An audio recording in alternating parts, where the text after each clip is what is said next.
Texas, United States, a hospital, dozens of babies and children, and a nurse, Janine Jones, a murderer or an innocent nurse.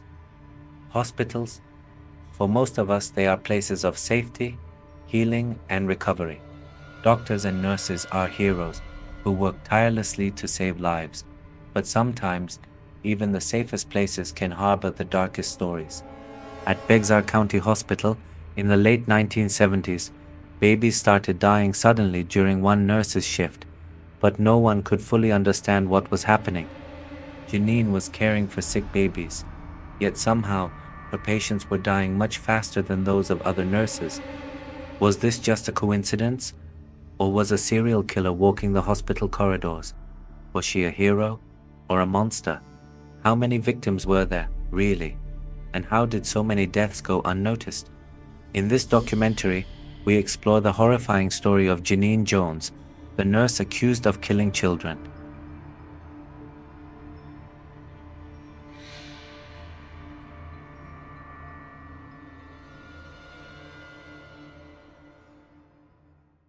Janine Ann Jones was born on July 13, 1950, in Texas.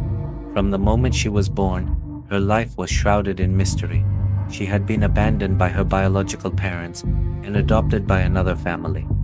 From the outside, she seemed to have a normal childhood, but inside, she carried suppressed anger and deep-seated issues. Even though her adoptive parents loved her, there was always something off about Janine. She was a child who constantly craved attention.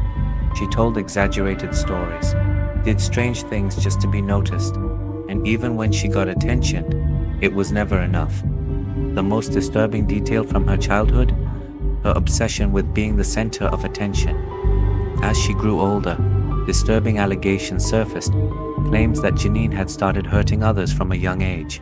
Some people later recalled that she used to harm small animals in secret, but no one took these warnings seriously. In her teenage years, she struggled to fit in and was often isolated by her peers. This only fueled her desire for control and recognition.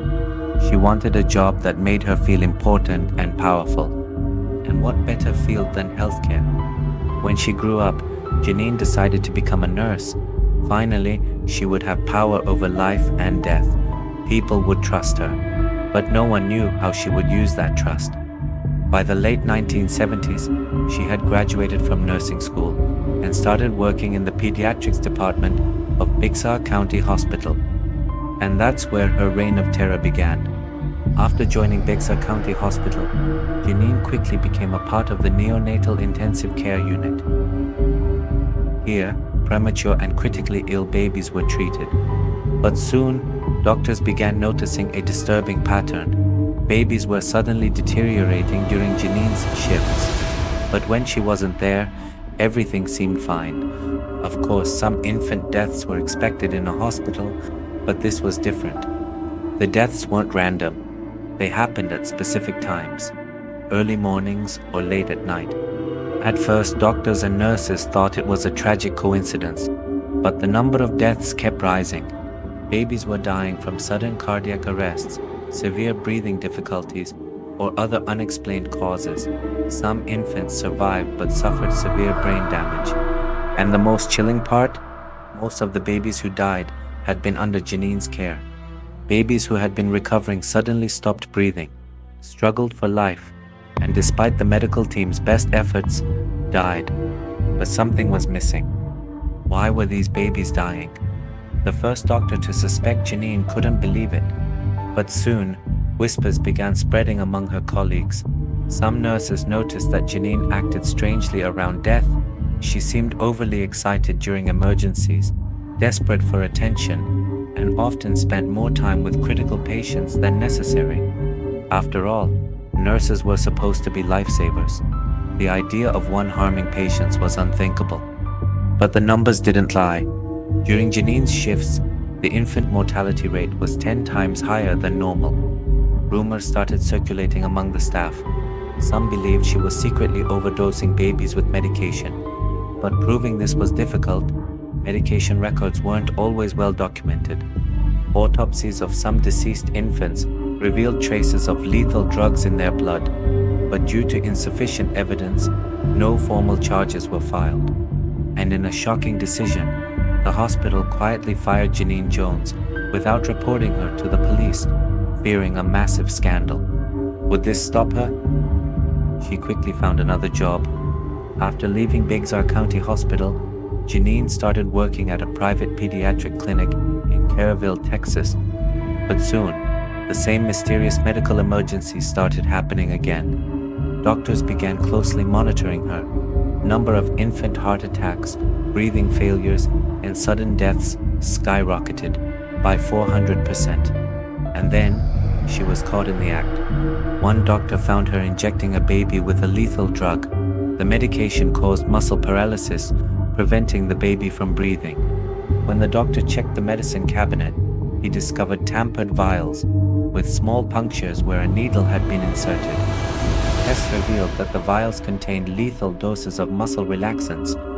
And who was the last person to use them? Janine Jones. This marked the beginning of her downfall.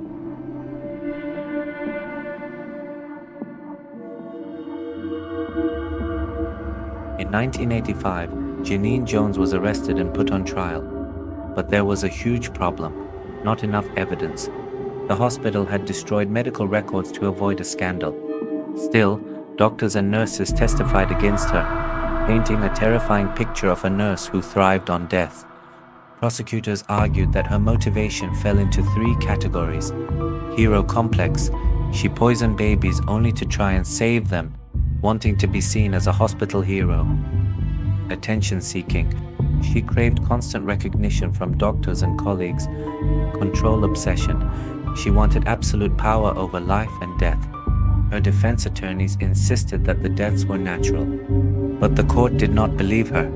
She was convicted of murdering 15-month-old Chelsea McClellan, one of the infants she had injected with fatal drugs.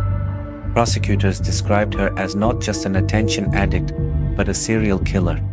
Her sentence? 99 years in prison.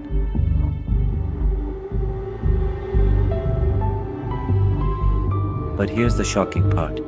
Because of Texas's legal loopholes, she was eligible for early release in 2018 due to good behavior. Public outrage exploded. Officials raced to file new charges, ensuring she would never be released. And in 2020, she was convicted of another murder and sentenced to life in prison. But the most terrifying part, no one knows how many babies she really killed. This case shook the medical world. Hospitals tightened security, improved medication tracking, and installed more surveillance. But even today, many wonder, could another Janine Jones still exist? How did she go undetected for so long? Why didn't the hospital report her to the police? And most importantly, how can we prevent healthcare professionals from committing crimes? These questions remain unanswered. What do you think? How did she go unnoticed for so many years? What should hospitals do to prevent such crimes? This case we are dealing with today has gone down in history as one of the most frightening events in the medical world. Janine Jones may have caused the death of more babies if she had not been caught. Let us know in the comments. See you in the next video.